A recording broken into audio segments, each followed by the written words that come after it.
नमस्कार दोस्तों, कैसे हैं आप सब। यूजीसी के जो नए रेगुलेशन आए हैं उस पर देश भर में बवाल मचा हुआ है। इक्विटी रेगुलेशन इसे नाम दिया जा रहा है। साथ ही यह भी कहा जा रहा है कि यह जातिगत भेदभाव को मिटाने के लिए यह रेगुलेशन आया है। क्या बातें जिनको लेकर बवाल मचा हुआ है, कौन सी बात है जिसका सवर्ण समाज विरोध कर रहा है, आज इस वीडियो में चर्चा करेंगे। वीडियो लेक्चर थोड़ा संवेदनशील होने वाला है, तो वीडियो के लास्ट तक बने रहिए। आधा अधूरा ज्ञान खतरनाक हो सकता है, इस बात को समझना जरूरी है। तो चलिए शुरू करते हैं। यूजीसी कोई नियम या अधिनियम नहीं लाई है, ये रेगुलेशन है। रेगुलेशन को हिंदी में विनियम कहते हैं। एक्ट क्या होते हैं? जो लेजिस्लेचर विधायिका का काम होता है कानून बनाना, जिन्हें हम एक्ट कहते हैं। कानून को ठीक से लागू करने के लिए कार्यपालिका एग्जीक्यूटिव नियम बनाती है, उसे रूल कहते हैं। रेगुलेशन वह संस्था बनाती है जिसको उसका पालन करना है। यूजीसी 2026 का रेगुलेशन आया है, इसके कारण बवाल मचा हुआ है। इसका नाम क्या है? University Grants Commission promotion of equity in higher education institution regulation 2026। UGC Bharat की उच्च शिक्षा प्रणाली को विनियमित, विकसित और सुदृढ़ करने वाली एक प्रमुख वैधानिक संस्था है। उच्च शिक्षा संस्थान में इक्विटी अर्थात समता को लागू करने के लिए यह नियम लाए गए हैं। इससे पहले आगे बढ़ें, समझना चाहिए यूजीसी क्या है। तो यूजीसी का फुल फॉर्म विश्वविद्यालय अनुदान आयोग, यूनिवर्सिटी ग्रांट्स कमीशन है। भारत सरकार की शिक्षा मंत्रालय के तरफ से वैधानिक संस्था है। 1956 में संसद के यूजीसी एक्ट के तहत स्थापित किया गया था। इसका मुख्य काम भारत में उच्च शिक्षा के मानक स्थापित करना और उनका पालन सुनिश्चित करना। जो यूनिवर्सिटी हैं उनको मान्यता देना इनके काम में आता है। रिसर्च, शिक्षण, परीक्षा प्रणाली सुदृढ़ करना, संस्थान अनुदान प्रदान करना भी यूजीसी के काम में आता है। यूजीसी 2026 क्या है, इसके पहले समझते हैं कि इस पर बवाल क्या हो रहा है। 2026 में हाल ही में यूजीसी रेगुलेशन घोषित किया गया है।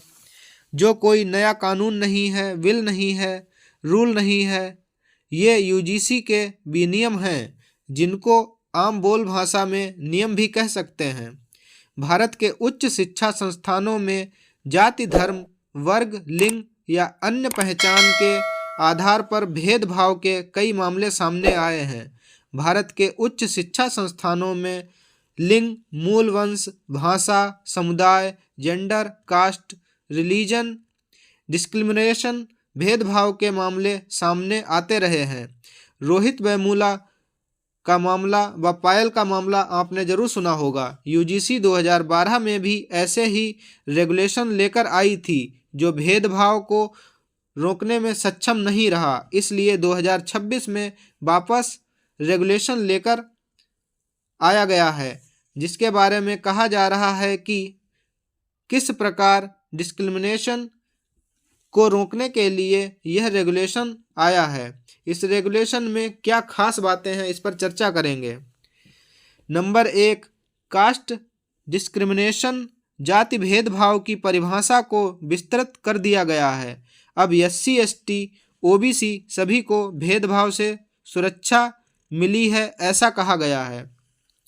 Number 2, equal opportunity centres EOC अनिवार्य कर दिया गया है। हर यूनिवर्सिटी कॉलेज में इक्वल अपॉर्चुनिटी सेंटर बनाना जरूरी है।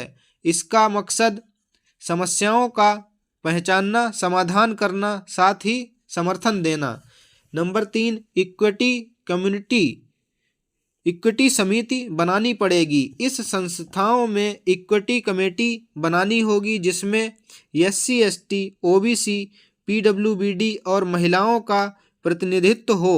शिकायत मिलते ही 24 घंटे के भीतर कार्यवाही सुनिश्चित की जा सके, 15 दिन के अंदर रिपोर्ट तैयार हो सके।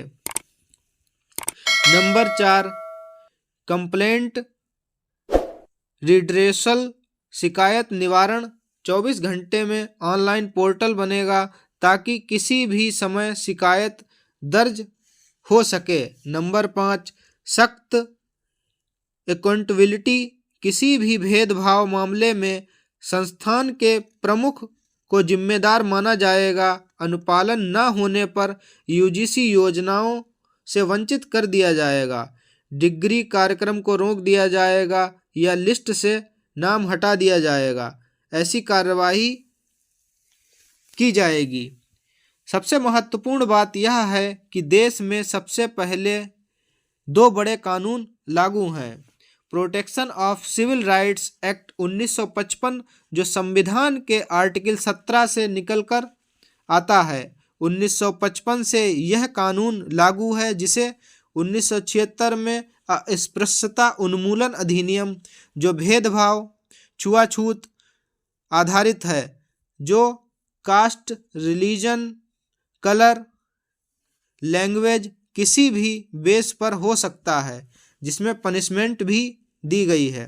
1989 में SC, ST के लोगों से किसी भी प्रकार का भेदभाव, अत्याचार करने के लिए एक कानून और आ गया था, तो पहले से ही 2 कानून मौजूद थे, तो वापस से इस प्रकार के कानून को बनाने की क्या ज़रूरत थी।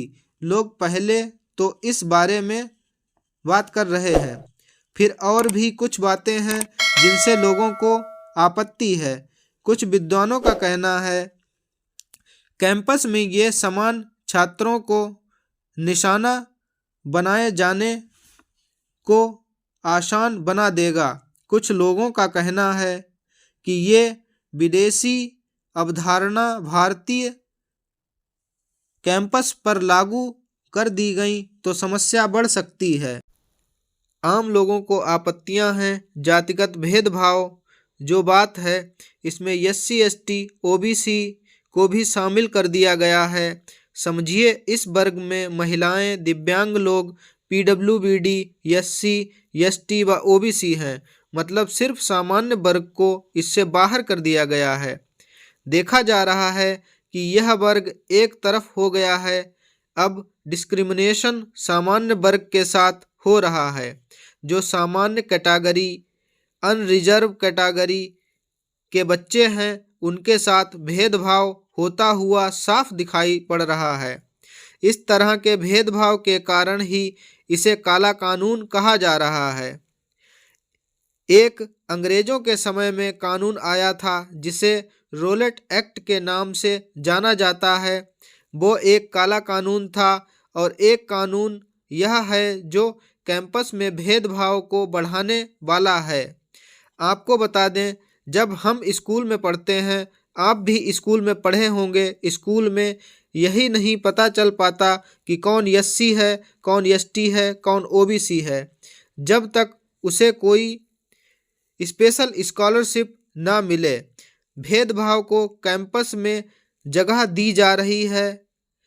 होना तो चाहिए। 2026 में हम जाति भेदभाव खत्म करने की बात करें। हमारी जाति क्या है, मानव हमारा धर्म क्या है, मानवता, इस बात को इस्टेब्लिश किया जाना चाहिए।